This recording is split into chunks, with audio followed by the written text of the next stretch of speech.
They try to like set up like 100 different ways to die, Right. in which in a lot of cases they can say, it's not directly our fault. All of them, all the people that I know in the family, in my father family and my mom family, they are dead. They didn't exist.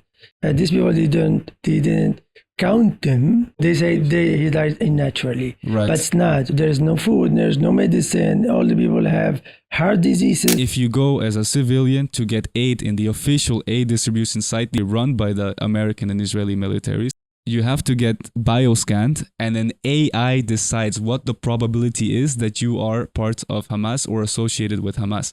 And the Israeli official military statement says they expect to kill 40% or arrest 40% of the civilians that show up there. So you are playing with your life if you want to get water and food in Gaza. What is the narrative that we have fed ourselves? What is the narrative that we teach our children that leads us to be able to accept being part of a genocide? The whole ideology of racism that was developed in the centuries before 1819 with the skull measurements and etc., the categories they made, actually they are still intact. We are still taught this hierarchy implicitly.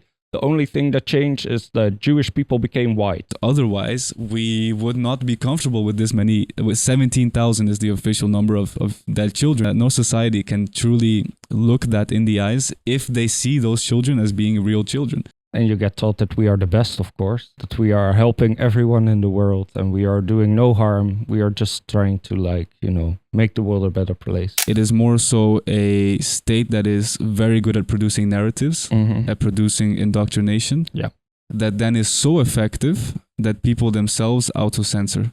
And people themselves actually have a filter within their own mind, right? If you like oppose the narrative or you don't agree with the narrative, you are like shunned automatically. There is always someone in charge who will choose between a good activist and a bad activist. So even the opposition voice that they put on TV, right, to make it look like we have a free and fair democracy, is not free and fair because you have a filter. So this is the issue of the friendly activist. The lovely activist. The lovely activist, right? The activist that doesn't want to change anything. He just wants to say that, oh, this is bad, and the most action they will take is to send money, food to Gaza, let's say. But once the blockade supposedly ends, then all the friendly activists will feel they are the heroes, will be shown as heroes. But all the activists that said, hey, maybe we should stop the blockade, maybe we should sanction Israel until they abide international law, all of these activists will not get a camera, will not get a voice, and if they're too loud, they will be arrested, right? Yeah. And I saw it very clearly with Volt as well. Yeah, me too. When they got seats in the parliament, suddenly they changed exactly. They are Zionist infiltration inside the party, and they got the control. I made the call, I published it in the forum. They have a nice forum. We need to act now to stop this genocide now. And suddenly I got a lot of reaction in it from Zionists, from Bavaria, and they banned me. The Americans have no bigger fear than Europe normalizing relations with the Middle East, North Africa, Russia, because once we do that and we can get security around us without being militaristic, we will save a lot of money and they will be out of the picture because also we will not need them. Yeah. Oh, I forgot to ask you guys, do you condemn Hamas? All right. Well, it's my pleasure today to be here with Wasim and Ruben. These are two people that I met at the Palestine protests half a year ago. We went to a few together, and I'm really excited to be talking to them today about a few topics, especially around activism here in Amsterdam and what it means to be a Palestine activist in the year 2025, the type of reception that you get, the inner workings of these groups, and the broader picture around what we can actually do to solve the issue. The reason why I brought these two specifically is because Ruben has a lot of experience as a local. He's more tapped into the local scene than I am as someone coming from outside of Amsterdam. And Wasim, of course, grew up in Gaza and has also been an activist here in the last 10 years, I believe. Obviously, I've done 2 podcasts already around the topic, around the history. But what I really want to start with today is, why should you be interested? Why is this an important topic for you, for your wallet? And I think for me, the main point, even if you're not making a moral argument, is the amount of money that this is costing us, and the amount of funding that we're putting towards this genocidal project. And yeah, just real quick, I want to hear a little bit from you guys. How are you doing? And then we can get into it.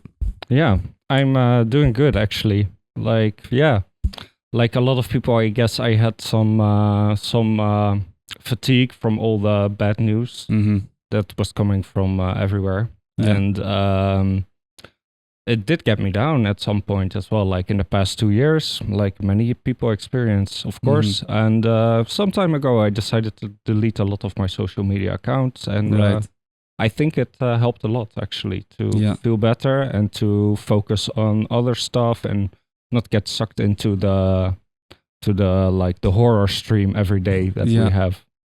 Even though it also felt bad or like a betrayal to like stop watching, you know, for a big part. That's something I struggled with a lot as well. And we talked about this 2 days ago when we decided to make this podcast.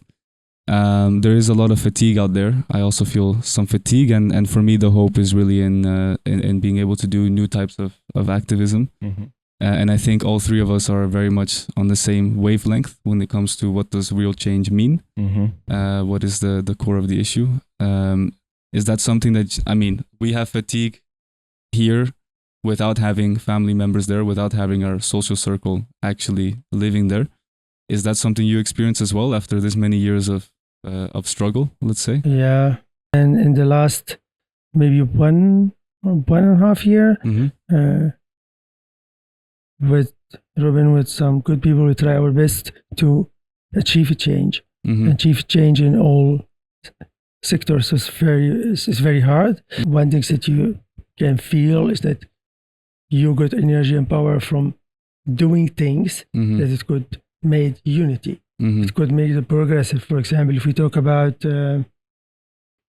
BDS campaign boycott, there's a lot of things to do, and it's now the time that the awareness get more progressive and we got more draagkracht. You know, how do you translate draagkracht? Draagkracht. Support. Support. Yes. Support inside all kind of society layers, and it's very important. But we see we gained a lot of support, like through the last 2 years, I think, from different sectors in universities and also like the unions. Yeah, that's something I see as well a lot more. Like also the last protest we went to, I think, had almost 200,000 people, and there was a lot of everyday normal Dutch people there, which is not often to see at these events. So that was very surprising. So I reflect your optimism, and it also brings me a lot of hope to see the ground network working and the awareness expanding. But I also feel your downside when all of that momentum doesn't really lead to any things, change. or your own, for example, your own people. At the same time, you see that you are now going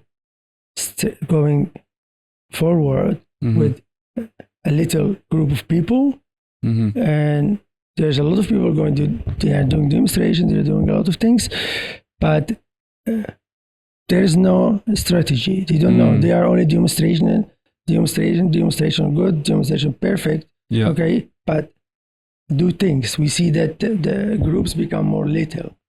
And the thing says, this is not the way. We are in genocide. It's 2 years. Exactly, which I understand. I have friends who went to the events, they went to protest, but there is no organization around it. There's no real strategy. There's no real push for a real change. And then after the second, third time, they don't go. Because they say, well, I'm just standing here in Dam Square shouting. And there is no real leader who is taking this movement anywhere. But they don't want, not a lot. We try our best. We try with almost all the groups before 7 October. And in the SGB group of Student Justice for Palestine. And also inside all the groups. All the main groups that you know from Amsterdam, we can put up their locals here. It's really frustrated. And these things give you like, come on, guys. Yeah, because you guys have experience from 10 years before October 17th. Exactly. Yeah. And still it's very much activism in the West, in Europe, especially here in Amsterdam, is still very much only focused on protesting and making your voice heard. And I think, I mean, that stems from some sort of democratic value, that you have faith that if you voice your opinion, that your politicians will make a change. But that's obviously not the case, right? Yeah, this is what we were taught, right, from a very young age. That this you is went the way to Dutch school, do it. I imagine. So yeah. And you get taught that we are the best, of course, and we are helping everyone in the world, and we are doing no harm. We are just trying to, like, you know, make the world a better place. Right.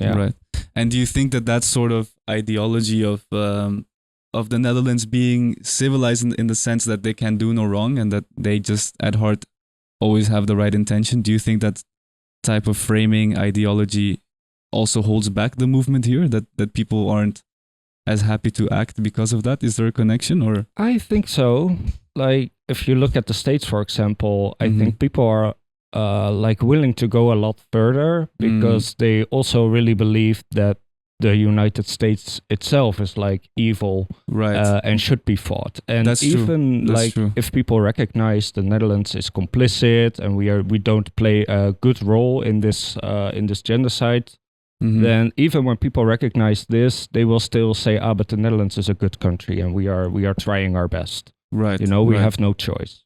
Whereas I do agree with what you're saying, that in the US, obviously, you have a large right-wing movement, as we do here. Yeah. But the left wing there is a lot more straightforward with what is the issue, what is the problem, and what is the solution, right? They speak openly about imperialism. They speak openly about Zionism as a concept. They speak openly about anti-capitalism, you know? And you don't really see that much here. I mean, I had to vote for the first time, what was it, last year in the Dutch elections for the EU Parliament. And it was really hard to find any party that was consistent, you know. Volt used to be good, but they completely turned around. Yeah, they did a complete 180. There's a whole story about Volt and how it collapsed under the 7 October. I had a little bit hope in Volt. At the beginning, was after the UK started on Brexit. It was idea, or before that a little bit. They start with Volt, like we need to have like Unity Europe with a lot of things. I wanted to work there actually. And we started that with a little group in Utrecht to collect. You have to. We were really enthusiastic when they first started out. We were started, really like hopeful, like pan-European movement. Exactly, pan-European. And I remember on the website it said, we don't want to be under the influence of the US or China. And I thought, okay, that's actually quite a nice message, you know. And then they did a complete 180. It collapsed, and I'm interested. What happened under October 7th? Like, what do you have more to say around the? Like, was there a trigger? Was there like what? Because I see this in so many left-wing European movements, right? That they reach a block at some point when it comes to real change, and I saw it very clearly with Volt as well. Yeah, me too. I was engaged involved with the. Build the status, what's statute? The institution? Or?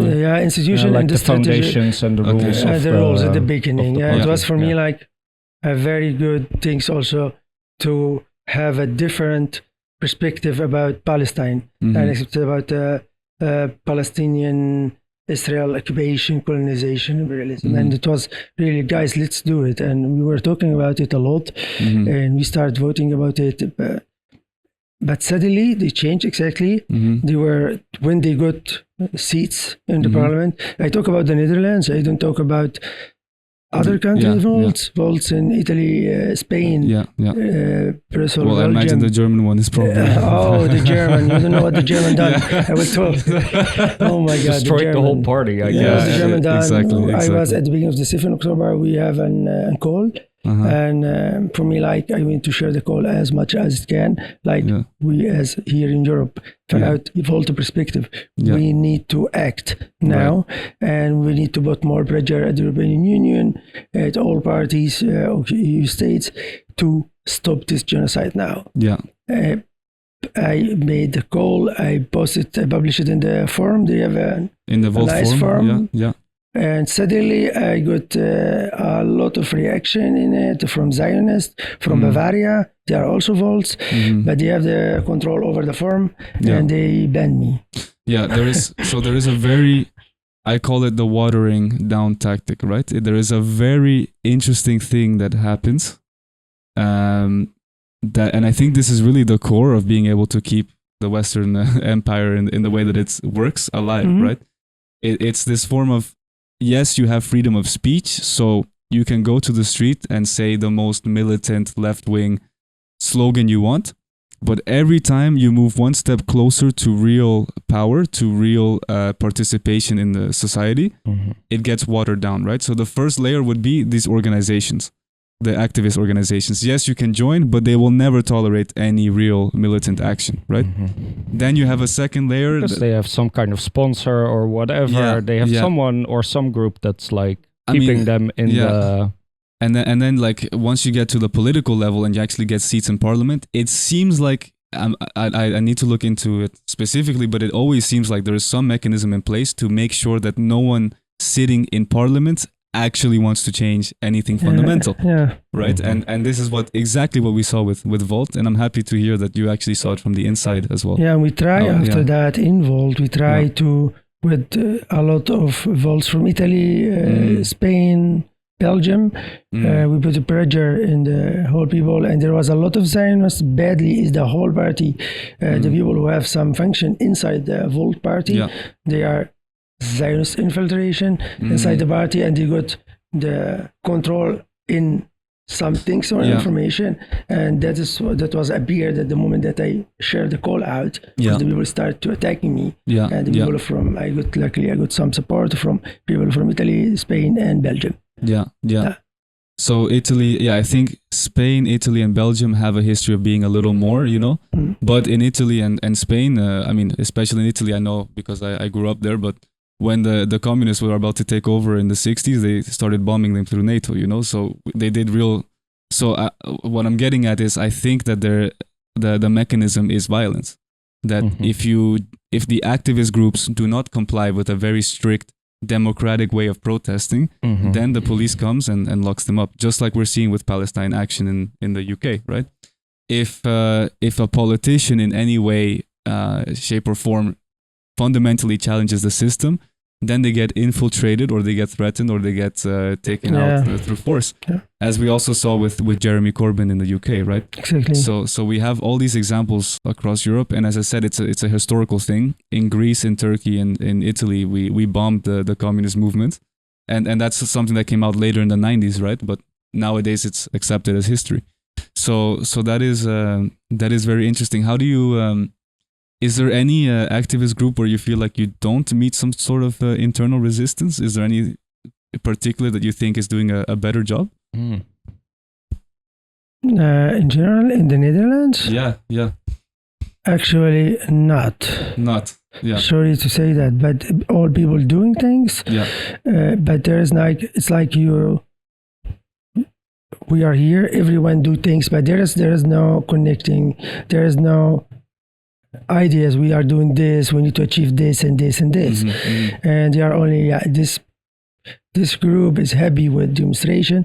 The other group is happy to make events. The other group is happy to share only posts, and that's it. And that is like we talk to them. Also, we were taught to self-censor. I think like even forced to self-censor. If you go back to October 2023, like every interview had to start with, I condemn the terrorist attack by Hamas. Yeah. Oh, I forgot to ask you guys, do you condemn Hamas? No, I kept joking. I'm joking. No, but yeah, you're right. Like every interview, and we saw actually... I was almost going to kick you out. No, but you saw that like BBC had, it was leaked by the editors in BBC that they were explicitly told every single interview with anyone who was remotely on that side has to start with, do you condemn Hamas? Yeah. I have a good story about it. I can tell you about what happened with the Dutch media. It's like at the beginning of when 7 October the operation started, the Dutch media was really very tough over, this is the terrorist of Hamas. They are taking the Palestinian people as hostage there, and now they're doing that. And it was for me like, come on, this is not the news. What are you talking, guys? Right, They invite me to, at the beginning, there was all Zionists at table with them, as always at the NOS. And they say, well, we would like to talk to you about it, but we need to have to talk about it. They say, okay, we can do that. They invite me to a place of our friends. They know each other, actually. We start talking about it, and the guy was, I say, well, can you tell me about 7 October? I told him, well, look, 7 October is different stages, and things is the operation of Al-Aqsa float is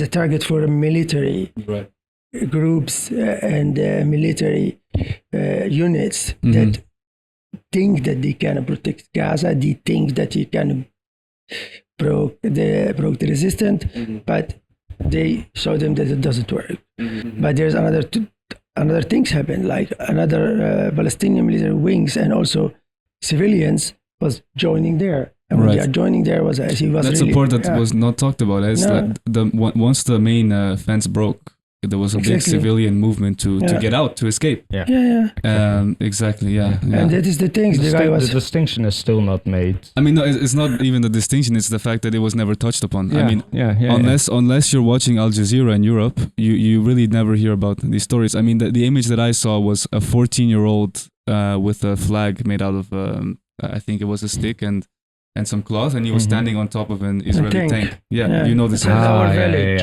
Famous image. Yeah, exactly, right. And that was the first image that I saw. And then of course you have the massacres and everything, but there is so much to that story that was never allowed to be discussed because of this editorial line, right? Even naming that a lot of Israelis died due to friendly fire, it's not common practice in the mainstream media, even though it's proven beyond doubt at this point. And the Dutch media was really, the guy was telling me, oh, you cannot tell this story. Right. I told him, what? He told me, I said, well, my condition is I say what I want and you're going to send it. If you don't do that, we will not tell. And this is NOS, right? This is the NOS.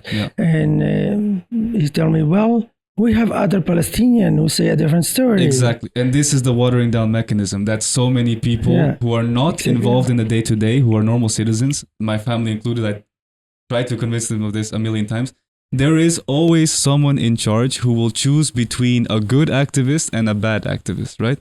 And the same goes in parliament. So that's the watering down tactic. It's not that, it's not directly oppressive in the sense that you, Wasim, will get locked up for thinking this way. No, it's that because, there's other Palestinians, you're disposable. So we will choose another guy who says something that is softer, more in line. And so even the opposition voice that they put on TV, right, to make it look like we have a free and fair democracy is not free and fair because you have a filter. It's filter after filter after filter, right? And that is not one time happened. In the last 2 years, it's for me like there's a pattern. And I was really, come on, they have the same protocol. All work on the same protocol. Like yesterday, there's an Khatauhi for Gaza. This is Witness a group for Gaza, Witnesses for Gaza. This is a group suddenly popped up and they want to read the names of Palestinian martyrs and also the Israeli who died. And it was for me like friends sent me the message about them and they are really the terrorists of Hamas doing this and this and this. And I thought, well, these people shouldn't be allowed to say the names and to manipulate the whole people of Utrecht. And it was really like, let's make the appointment with them. All people start sending messages, say, well, watch out, because these things are not going to happen. If you're doing that, we have a meeting, we start to talk about it, and the people was really, we don't know. Sorry, it was for us because we are very fast, we need to finish things. I was really very angry in the meeting with them. And we agreed that they are going to change things. But suddenly, they find other people, Palestinian and activists inside the movement. And they told they sent us a message. Well, we were not going to go with your work out from this idea because we found You offered them like an alternative text, right? You went through it and you corrected it. Yeah. Right. And again, they go, okay, then we're going to find some other activist that is more friendly, right? So this is the issue of the friendly activist that we have in Europe. And the last note, lovely activist. the lovely activist, right? The activist that doesn't want to change anything. He just wants to say that, oh, this is bad. And the most action they will take is to send money, food to Gaza, let's say. But even that is not allowed because there's a blockade. But once the blockade supposedly ends, then all the friendly activists will feel they are the heroes. Will be shown as heroes because they sent food in. But all the activists that said, hey, maybe we should stop the blockade, maybe we should sanction Israel until they abide international law, all of these activists will not get a camera, except for this one, will not get a voice, will not be, and if they're too loud, they will be arrested, right? Yeah. And this is not only in mainland Europe, but in the UK, as I said, as well. The last thing I want to say to touch on this is also the word specifically genocide was so heavily censored in the media. Sure.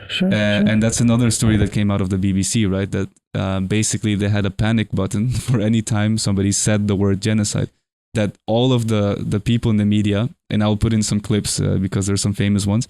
This is a genocide happening in front of our eyes. That word is, as you know, incredibly emotive, and the Israelis, as you know, will be saying that they are targeting Hamas only, that they don't target civilians. Not the truth, unfortunately. Planned, military incursions. Yes, but this is not the truth. Yes, civilians are dying. Civilians are dying, and the way that the bombs are getting dropped, I don't believe are in a targeted way. Nothing from what I'm hearing on the ground suggests that the bombs have been dropped in a targeted way. Our social media manager, all 5 houses around him got blown up. They estimate 100 people were killed in them. Yesterday, his house was the last one remaining in the neighborhood. They leveled an entire neighborhood. Thank you very much. Thank you, and I do need to make that qualification, of course, that that it is always denied by the Israelis that genocide is taking place. They say these are strategic planned strikes in Gaza and that they are targeting the militant group Hamas. But I'm here to let the world know that that's not the case. Kareem, you've been able to have your say. This is what the Israelis will always say in response to that. We're briefed that if someone you are talking to says the word genocide, you have to shut it down immediately, right?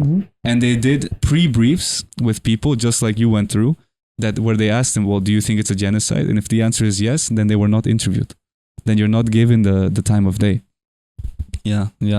So maybe just to round this off, I do wonder, like, and this is more an academic theory, I guess, but what is who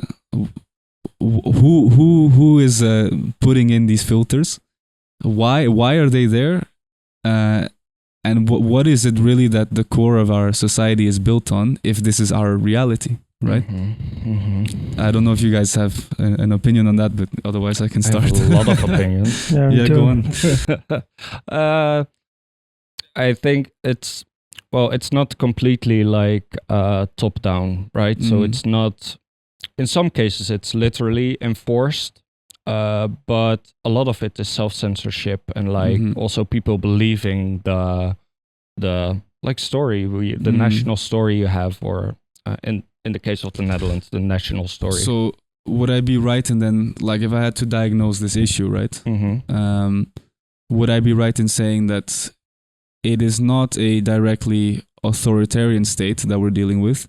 It is more so a state that is very good at producing narratives, at producing indoctrination, that then is so effective that people themselves auto-censor. And people themselves actually have a filter within their own mind, right? Because if you like oppose the narrative or you don't agree with the narrative, you are like shunned automatically in a way, like you're seen as maybe crazy even. Right, and that's not only in the let's say the high political circles, that's quite literally in your immediate social group. It's also in all the groups. Right. Workplace. In your workplace, in your school, in your family. They are abused the soft power. The soft power you have here to make change now, they are really in the top of it. So yeah, I think it's this combination of violently suppressing the extremes, and at the same time controlling media narratives in Europe very strictly, that then creates this society where people are unable to stand up to genocide, which is where we are now, right? I mean, the latest news from Gaza with these aid distribution sites. I mean, I don't know how else to word it other than to say that this is Auschwitz level, like extermination. When you put people, like, I will put up a photo, but it's lines and lines and lines through double barricades of fencing, and you have people there waiting, and then they're being shot while they are in the third, fourth day of hunger. All of this in the context of 2 million people, well, what is left of 2 million people being blockaded now for 3-4 months with no water, no food. Well, actually for since 2007, partly blockaded, but like completely blockaded for 3-4 months. Right. Yeah. All goods and services coming in and out of Gaza have been under Israeli control since 2007. This is true. So after Hamas become the government, they didn't block whole Gaza from government, and that's why I think the resistant one of the things that the resistant done the operation of Al-Aqsa flood is that they don't have any choice to deal, to access. They ban them from politicals to be like a political normal parties. They ban them from all works, and they ban whole Gaza. Then that's it.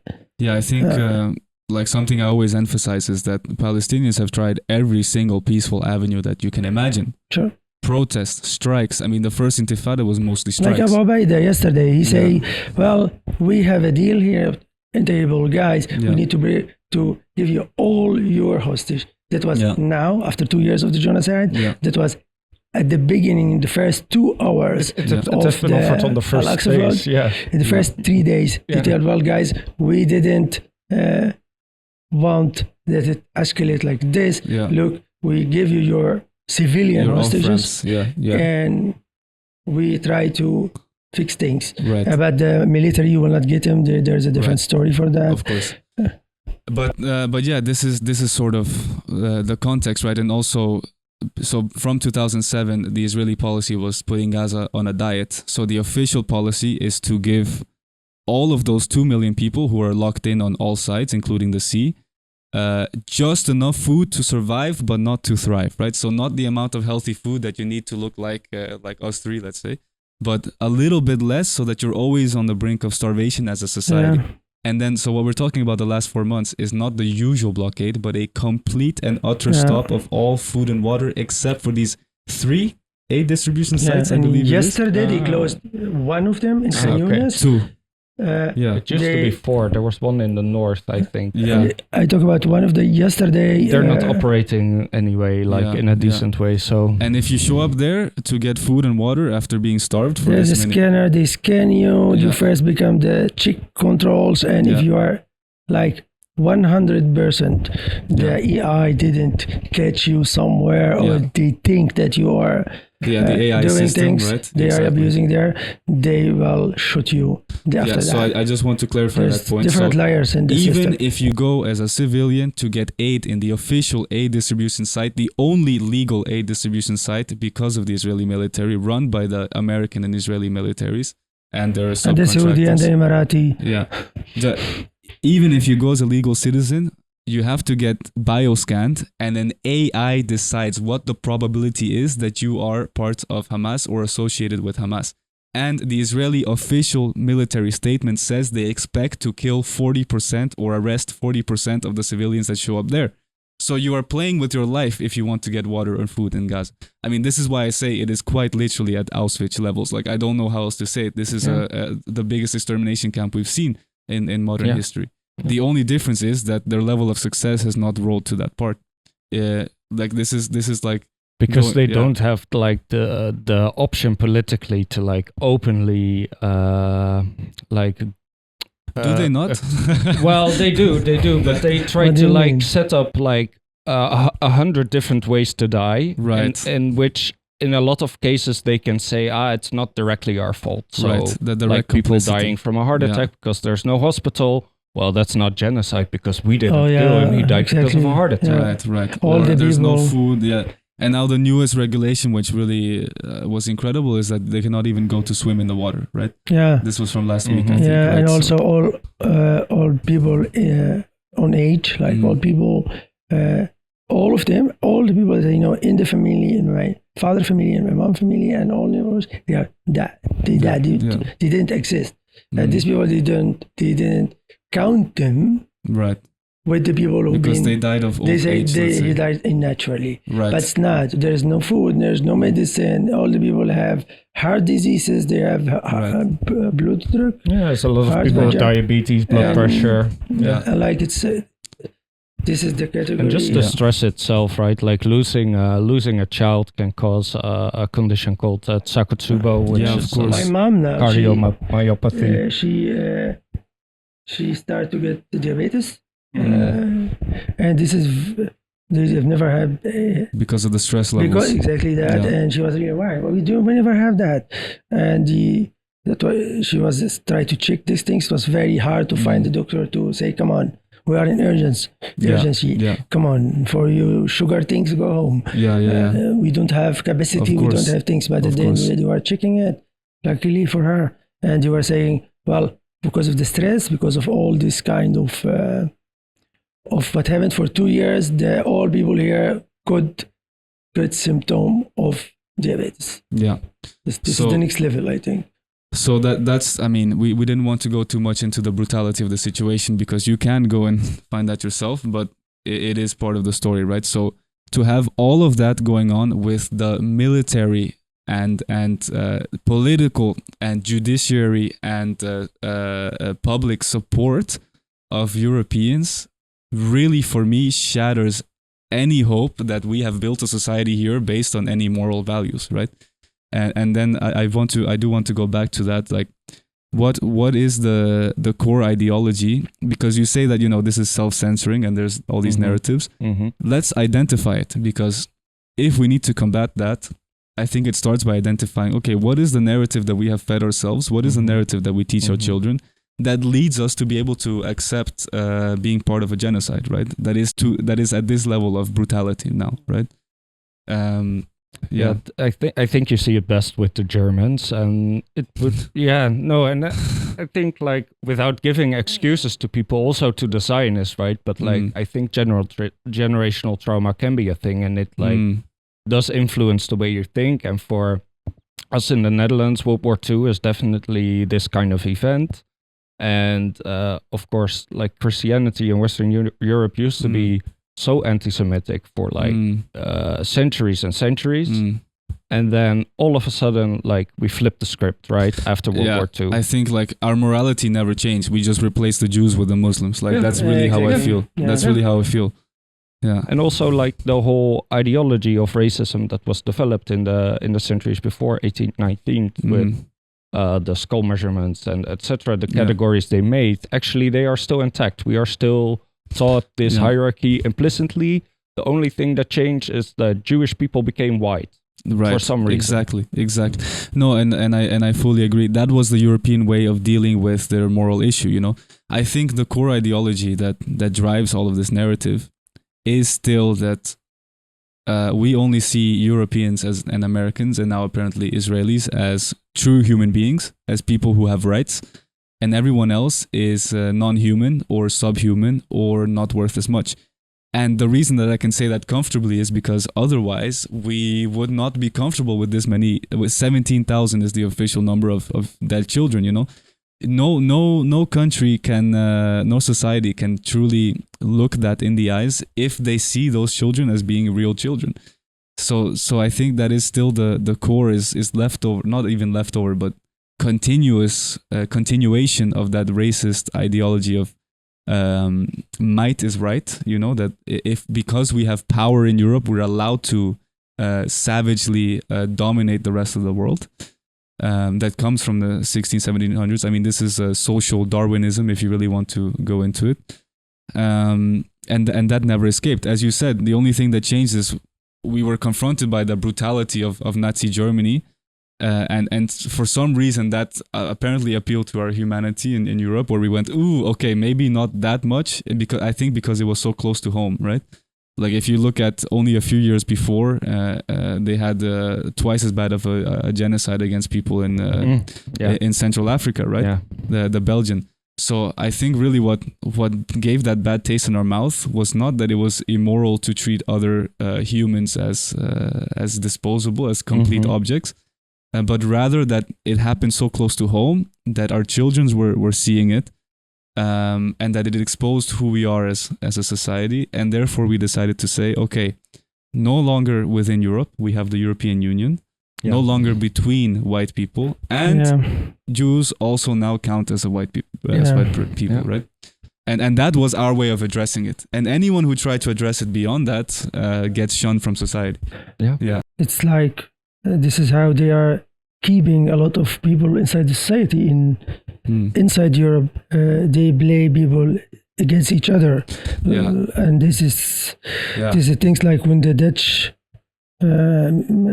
burgemeester, mayor, went at the beginning.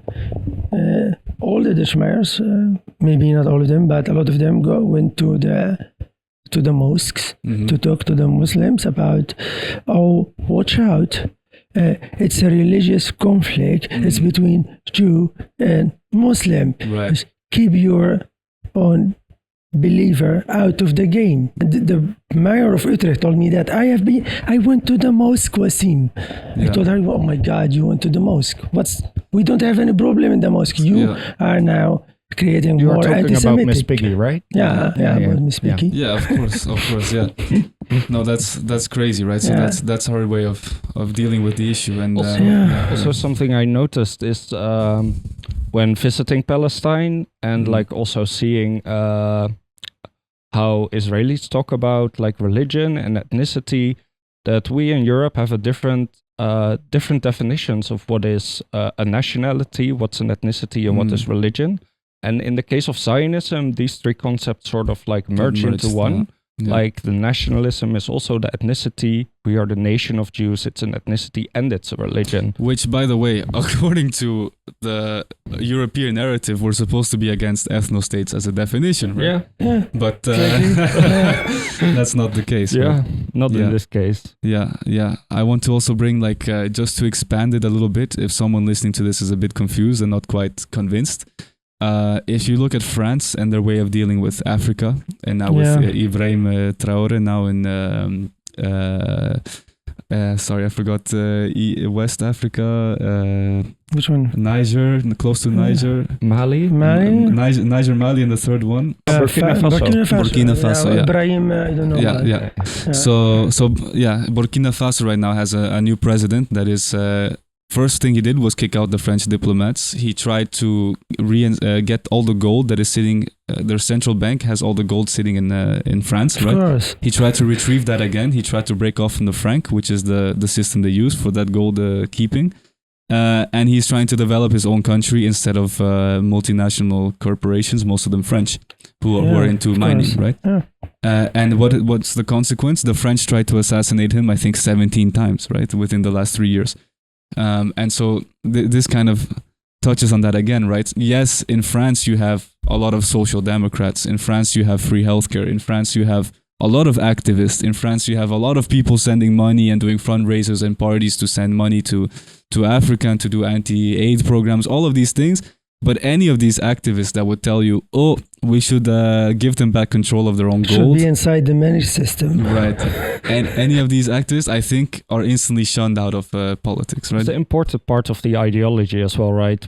In the capitalism and the corporatism, that somehow these corporations, because they are able to seize these natural resources, they have a right to it. Because apparently they were the best company and they got it or whatever. Yeah. And so there's also like this justification kind of on the basis of merit of companies exploiting resources that belong to, the people maybe. The narrative with West Africa would be that we are helping them manage their sovereign funds and their own currencies, and if we don't do this for them, then it would collapse and without us the gold would still be in the ground and they wouldn't have any money. So we are doing good. How this works. So for me, I really see the narrative system being like you have to. It creates an explanation in place of, the truth, which is, this is imperialism. So every time that there is, that you're going down that route, the narrative comes in and gives you one explanation. For example, in Israel, it's because, these people need a state, they have the right to exist. Oh, yeah. And this becomes a narrative. In Africa, you have another narrative and so on, right? There's always some story to tell, or it can be like, that communism is bad, or that it's like the heroes. whatever, They came to free you. They came to give you knowledge. They came to give you things like what Israel says. Well, we came to Palestine. There was nothing there. Right. We didn't find anything. It was an empty desert or something, and we built it. And now there's some people popped up from somewhere, and they want to have it. Yeah. How crazy is that? Yeah. Which is, as a Palestinian, is insane, because you guys have thousands of years of history of building cities and making the desert bloom yourself. And actually, an ironic story that I know from the kibbutzes, which is small Israeli farmer communities that claim to be socialist. When they showed up, they tried using German and European agricultural machines, and because of that, they ruined the dirt, and actually they were unable to grow. And the Palestinians had to go teach them. You say, no, you treat the dirt this and this way, because they have generational experience, right? About how the settlement have been changed from the kibbutzim. It's like because I know my father and a lot of people in the time that I was young, they have a relation. There was before they broke and had the whole. Your father used to work in construction and cooperate with an Israeli person as well, right? From Gaza, a long time. And the guy where my father worked with, he came like to Gaza. There was no problem. Suddenly there is a shifting change. Change that radicals people came to power. They killed Rabin. Isaac Rabin. The prime minister who signed the Oslo Accords. They isolate Arafat in the Ramallah, and after that he get poisoned. They poisoned him. And after that it became very worse. And the kibbutzim at the time was later like we have all kind of seeds in Gaza from long time. We know how to grow things. And suddenly we start doing that with people in the kibbutz. But before the plan to take all things over, there was good people, but they are not anymore. Right. No, the movement was hijacked completely by the extreme. And it's now in high-tech companies with all kind of test environments. Right. And you are celebrating. Like fortifications now. They were celebrating before 7 October, and it's one of the things that 7 October have happened, that they were celebrating the most high-tech border fence or like defense. I was crying when I was in Gaza. When I passed the throw in 2015. 2015 or something. You went back to Gaza. I was crying because it was so fair. Layers of security, with all kind of high-tech things. I was really crying most of those techs, by the way, developed, if not in Europe, with European funding. Exactly. There we go. All right. So we're back. Just to segue it a little bit, Wasim, you were just talking about, we had a small intermission, smoke break, everything. But just to get back on track, so you were talking a little bit about the narratives and how even like the narrative of making the desert bloom in Palestine and all of that. So we kind of have the ideology behind why we have these narratives, how they affect us in Europe, how we self-censor in activism. And we have kind of painted a bit of a negative picture or a bit of a pessimist picture. And as I said to you guys the other day, there's a difference between losing hope and disillusionment, right? So I want you to be disillusioned. I want you to understand the reality of what we're dealing with, but I do not want you to lose hope, right? So we're going back to what we started with the ups and downs. Let's try to bring in a bit of an up. I want to hear, what is the alternative? What is something that you guys have seen working? What is it that we should be putting our energy into? Who can we collaborate with and how here in Amsterdam? I think it's a good idea now. And after 2 years we saw all things going on, it's important to have a good organized movement. We don't have that here now. It's here about that. No one believes that we are in targeted movement. I should explain that a long time to a lot of our people, like, watch out, this is Palestine, it's not a climate change things, it is not nice. I will tell you, interesting, in Italy, they passed a law, the same bill, that banned Palestine and climate activists in the same bill. Exactly. Right? So sometimes they're thrown together. But they are together, but at the same time, Palestinian movement, Israel have a lot of control. Zionism here in Europe, exactly. they are ruling it. Like people in Gaza done what they can. Now it is our time to change it here. And now when we start to change here, we got all kind of problems, all kind of people who work against all kind of things. And the one thing that work, we should have a movement in the Netherlands, like work with strategy, with short terms and long terms. But what are those points specifically for you and me? Like, what is that unifying message, that unifying action that we can get behind? What do you mean exactly? Can you explain that? For example, for me, that would be BDS, right? I think that the number one priority right now is to impose a full national sanction on the state of Israel. Yes. Just like we did apartheid South Africa, which actually ended up working in the end. And so for me, that would be the point of action. Do not do not vote to any politician that is not supporting a full sanction of the state of Israel. Do not vote for any mayor. Yeah. And do not conduct any interview. Do not conduct any protest that does not focus on that. Like that for real. Like for me, that's the real approach. For me too. Yeah. But there's a lot of things. Then also BDS. BDS is very important. But there's to reach a level like in BDS, like a progressive level, like we are 2 years now in genocide. And what I see that BDS in general in the Netherlands, what we done like 10 or 12 years ago, they are still doing it now. We done it all 12 years ago. Right. That's strategical. It is not, doesn't work. I mean, as a person, I think it's important to boycott everything you can, right? Because in the end, in numbers, you have economic influence. This is real money. Money has impact. But I think as a nation, this is the number one political movement or political move you can make, is to to build coalitions around politicians who are serious about boycotting as a whole country, all of the Netherlands, making it illegal to import any goods from the state of Israel, right? And that starts with, by the way, supplying weapons and everything, like cutting all of that.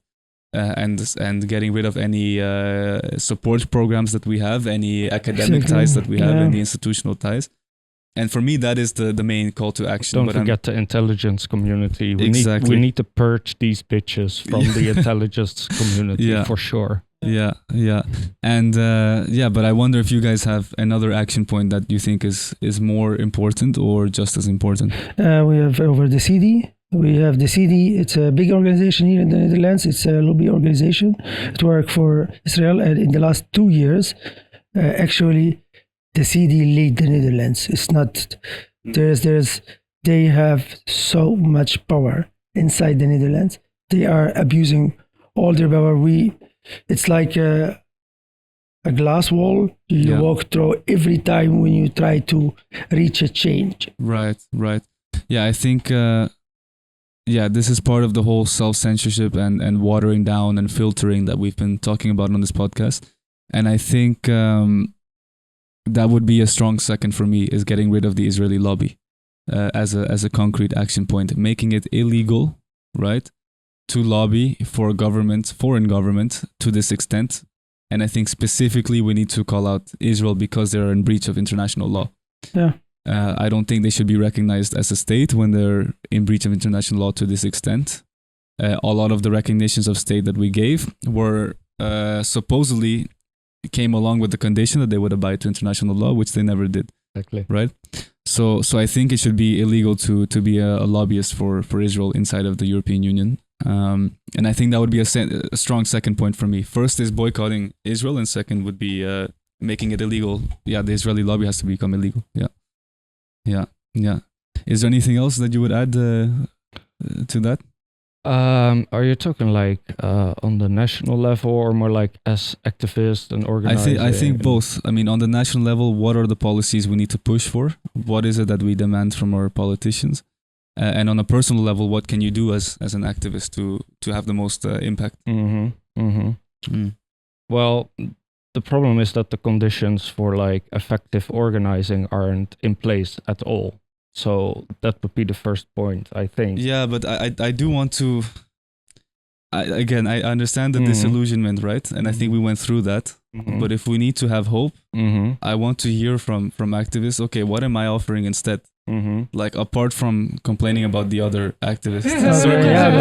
But you can complain about things, but when you try to change things, the same people who is in charge, they are blocking all initiative to do any things. And if they cannot treat you bad, if they cannot throw rumors over you or just like give you any things to keep silent, they are starting to treat you like you are bad. A lot of our comrades have experience with that. Like you try to do things, but when it becomes to change things inside the movement, to have a good movement, they are all the machine going to work against you. Right. But something that anyone, I guess, could do is like, at least in the Netherlands, find Palestinian people, maybe people that even recently came here, try to support them, get to know their story, and how their family is doing in Gaza, maybe still, and like do some direct support as well, which would be great. Right. So we have those. Do we have any Dutch politicians that we feel like would be representative of real change? Because I know we had this discussion the other day, and we found it very hard to find a single Dutch politician that is. I did forget, like, even sentiments. To write down Stefan van Baarle. Like, I guess he's the most vocal one, the most outspoken one. I don't like inherently directly believe like that he's gonna make a change or like, but at least it feels like he's being authentic when he speaks on Palestine, and he's saying mostly the right things. Like he does tend to say the criminal government of Netanyahu instead of like addressing Israel as a colonial entity. But like it's the best we have. And this side, you're true about these things, but I don't think that we have any Dutch political. Then since we have no politicians, I guess the hope comes from you should run for office yourself, and we need to start organizing around get these one seat at least. Yeah, we should. I think that would be a strong goal if we can unite the 200,000 people that came to that protest, all of the fragmented Palestine groups, because there are hundreds of them, right? If we can get all of them to unite around one goal, the universities, the young people, one goal of getting one seat that is genuinely for the complete boycott and divestment of Israel as a nation, not as an individual, as a nation, as an EU bloc even. If we can get one person in that position of power, I think that's a big step. And it only cost about 15,000 euros, so it's affordable. It can be done, and I think it takes like only 50 to 60,000 people. It's a lot. We done it for Volt. You know that when Volt was nothing, they had no seats here.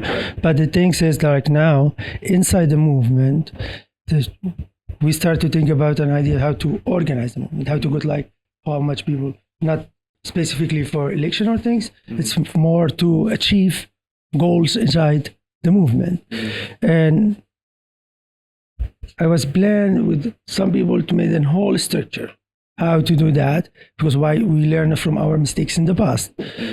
And when people who is in the lead of the movement now, from different groups, from right to left, they were really, wow, we tried this before, it doesn't work, why you are going to do that, it will take a long time, and we can start talking about it. I say, come on, we are 2 years in genocide and you are Palestinian as me, and you're saying that. I guess that's an important thing, like for a lot of people to go from speaking to acting, just like doing whatever it is, like even if it's not so useful in hindsight, even if you fail, do something. We still have a democracy in Europe, right? So you can still vote. I hope so. It's very blurry. It's very blurry. I know. And it's barely there. But you can, in theory or in practice, still put up a politician, vote for him, get power, and make change, right? So I think that would be the main action that I want to inspire people to do. And I think, just to circle to another part of this conversation, part of the reason that people don't get pushed to action as well, even the ones that are aware of the ideology behind this genocide and are aware of the brutality of the situation, I think it's because they have a false sense of comfort here in Europe, or actually a real sense of comfort that you can live life comfortably. The system doesn't need to change. It's not urgent for you that the system changes, because you and everyone you care about has food, has housing, has healthcare. We don't have a treat. If we have something to treat us bad, we will start to organize. Exactly. But this is where I have a really serious warning for the people of Europe, because in America, I think people had that same idea. But after spending all of your efforts on empire and after gutting all of your social programs locally, eventually you will suffer. You will become homeless. You will lose your job. You will live in an authoritarian society. You will be black-bagged in the street and sent home. Are you saying you don't support funding NATO? Yes. Are you a radical? I think exactly. This is a perfect example. In this form, it's so not many good. people, even within our movement, maybe, or who sympathize with Palestine or came to the red line, they will still say, but we do need to give money to NATO. Here is the issue, right? Like, Trump came 8 years ago and said we need to pay 2% of our GDP towards NATO, and we all laughed at him. We said, no, we are Europeans. 6, right? Yeah. Well, he wanted 2% in the beginning. 5, but he wanted 2 in the beginning. Yeah. In 2016, and we all laughed at him and said, no, we're European. We spend money on football, healthcare, pasta, pizza. We don't spend money on war. We're the good guys, you know. And now he comes back and he says 5%, and everyone right away is like 5%, and Spain is like, yes, but it's gonna take some time, right? It will be 6, I think. Yeah, and in the end will probably be 6%, and the Germans are going full German again. So you have this this militarization of Europe, and it comes at a cost. I mean, can you imagine if we mobilize that quickly to find money for housing? I mean, we have a serious housing problem in the Netherlands, in Amsterdam, and it will affect you eventually. We pay for all of these UN institutions to sit here in the Netherlands so that we can discuss whether it's good or bad. We pay for the International Criminal Court, the lawyers arguing for the genocide, the lawyers arguing against the genocide. We pay for the politicians who come and tell us to calm down, relax, it's not really a genocide. We pay for the bombs that we drop there. We pay for the intelligence, the operations that we're doing. We pay for all of these things. But and we at get the end, so much useful intelligence back from the Israelis. Yeah, like, sure. We would be fucked without them. Sure, but only if it, like, you're joking, but it's true, right? Like, we need them as a military client state because we are militarists as Europeans, right? But if you withdraw from all of this, we would have so much more money, you know. And the cherry on top is always, because I grew up in with families that work for the UN.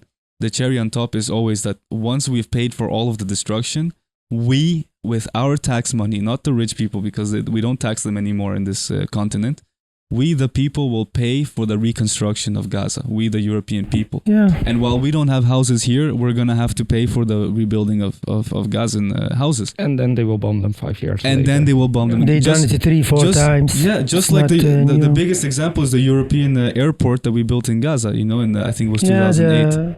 Yeah. Arafat International Airport in Rafah. In Rafah, yeah. We built, with our tax money here, a whole airport. I mean, we imagine that we could have built an airport in Europe, but instead we built a fake airport in Gaza, and then we paid for the bombs to blow it up that the IDF dropped, like, I think 6 months after it opened. Yeah, So, it's operated like 1 year, I think, or something, 6 months, I don't know. It was. I think the Americans have no bigger fear than Europe normalizing relations with the Middle East, North Africa, Russia, because once we do that and we can get security around us without being militaristic, we will save a lot of money, and they will be out of the picture because also we will not need them. Yeah. So I think the message is really, your comfort is false. Your European comfort is false. The boomerang will come back. All the genocidal technologies that we are deploying and testing in Gaza always make it home eventually. You need to understand what people always have said, what Nelson Mandela said, that none of us are free until the Palestinians are free. Because until that happens, they can always turn the barrel towards you. And yeah, that's a big core message of I hope we can get across to the people. Yeah. So I think we've been going for a little over an hour. It's been nice. We touched a lot of topics. The only thing we didn't really touch on, which I did want to hear a little bit about, was how was life in Gaza? Because you grew up there until 23, I believe, right? Yeah, 23. Yeah, it was nice. Yeah, it was perfect. There was nothing. What year did you leave? Actually, Now, if you look to it from from Compared to now, yeah. It's a paradise. Come on, what are you talking about? Yes, you're right. Yeah, it's like I'm sorry, it's kind of funny. You sit in like a little place, and it becomes smaller and smaller and smaller. And every time you think, oh, I wish that I could back to 2 years before. Right. But it was really nice in Gaza for me. Like I have my family there. We have good connection with all the problems that we have with the occupation, with all kind of institutional problems there. It was really nice to be there. It's much for me. I wish that I'm in Gaza now. Right. Really. Right. Yeah. Yeah. And were you there? Did you already leave by the 2008 already? 2008, yeah. You had left already. I left 2008, and at that time I thought that what's going to happen. We have like 2008, 2009. We got a very, very operation of Israel, costly, I think, if I remember the name. And they were destroying the whole Gaza. And I was in Egypt at the time, and I was hosting all injured people to the hospitals there. And we were like, oh my God, more than that, it couldn't be worse. It's always unimaginable that they like, and this is for the last 20 years, right? That as you exactly. said, every year you feel like it's impossible that this gets more diabolical. It's impossible that this gets more savage. And then it does. And then, as you said, you look back and you say, I wish I was living in just 2 years ago. Yeah. Because even though back then I thought this is the limit, actually it got so much worse.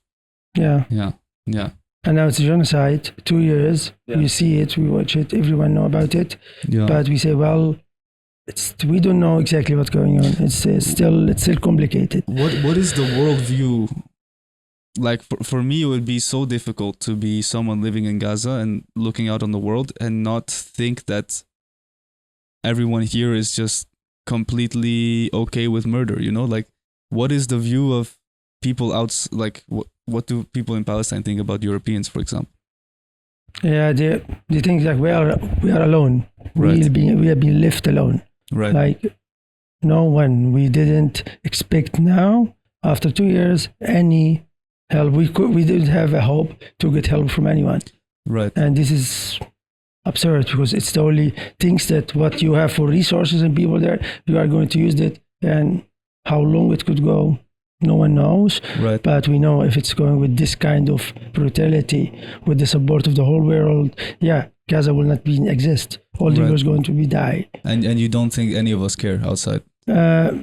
We try, some of us probably to do their own best, but not, this is like a little person of the people. Right. Try to make awareness, we try to do things more than that, what we can do. But the thing is that the whole system and the whole companies and money that goes on and the whole Israeli lobby, a Zionist lobby from America and Europe here, it made it almost impossible. We should work inside the agenda that they want. It's okay. If it's not, you will be destroyed, you will be treated very bad, you cannot organize, you cannot do anything.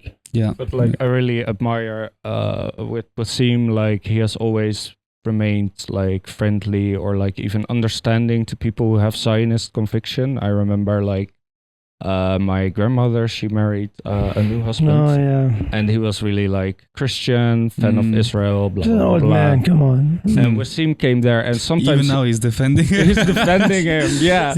Sometimes I was so annoyed with this man, like just everything. And then Wasim was always the one telling me like, no, you cannot, like he cannot change. He's an old man. He doesn't know any better. You shouldn't blame him, blah, blah, blah. Yeah, he's from the old generation, really the old generation. But now this is now happened to young people here in the moment. Right. They say, well, we are doing our best. We send food and we send drinks to Gaza, and that's the only what we can do. And we can make an event that we're going to cry a little bit with some babies in screen, and that's it. But this is not the change. The change is that you should organize yourself because we are now in Gaza. It's put a fair one way. Politician in power, as we said. It's fair. At least one. We At sit least in Gaza, one, it's fair, but learn for the next steps here for you in Europe. Yeah. In the Netherlands, for example. What in Gaza happened and now how the movement works, it gives 100% the guarantee that it will never work in the Netherlands. Right. Yeah, I think just to emphasize that, like, imagine as a person, if you've never been in this situation, like most of us haven't, right? Imagine feeling that you are being choked and killed slowly year by year. The little bit that you have gets smaller and smaller, and you're experiencing a slow burn genocide, which sometimes is ramped up, like the last 2 years, and becomes full genocide. You're feeling that, and at the same time, you have no hope left that anyone in the world cares, that any of these institutions that claim to be remotely moral, care at all. And still, the spirit of the Palestinians, which always amazes me, which I met when I went there in person to Ramallah, the spirit of joy, of happiness, of understanding, of humor, always strikes me. And in some of my darkest moments, I have to go back and laugh, because when I went to visit, I mean, they treated me in such a human and warm way that it was really, I think, a lifelong inspiration that I will always carry with me. And even seeing you here, it also kind of shows just Ruben being so much more, having more animosity towards his own married-in family member than you, trying to defend him, saying that he's an old guy. It kind of highlights we should that, focus in change that we can do. Like some people, we can put power in that. It's a pragmatic choice. It's not about empathy. I think they go kind of hand in hand, right? It's not this and that, but it's like... Yeah. Because you can be pragmatic, but still be like, then I'm not going to talk to Some you, I'm not people going are to lost regard you. cause. Don't waste The man energy is on almost them. passed away like six And months. nature did its work. But but there's two ways, right? Like, it's a lost cause, therefore I'm going to disregard him and not really talk to him or treat him as a human. It isn't. Or he's a lost cause and I'm still anyways going to empathize with him, and maybe we have something else in life we can see eye to eye on. And that's what I mean by the Palestinian spirit being very inspirational to me. Thank you. Yes. All right, guys. I think that's it for now. I really enjoyed this so much that I think we're gonna be back for more. We somehow halfway through in the smoke break, 3 more people came in, so some of them also want to be on. So I think we're gonna do a second round for sure. Nice. Cool. And if not, come join the protests. You already know it's Midnight Kebab. We're always out there. That's cool. And thank you guys for taking time as well. Thank you very much. Having us, man. Thank you. Cool. And that's a wrap. Nice.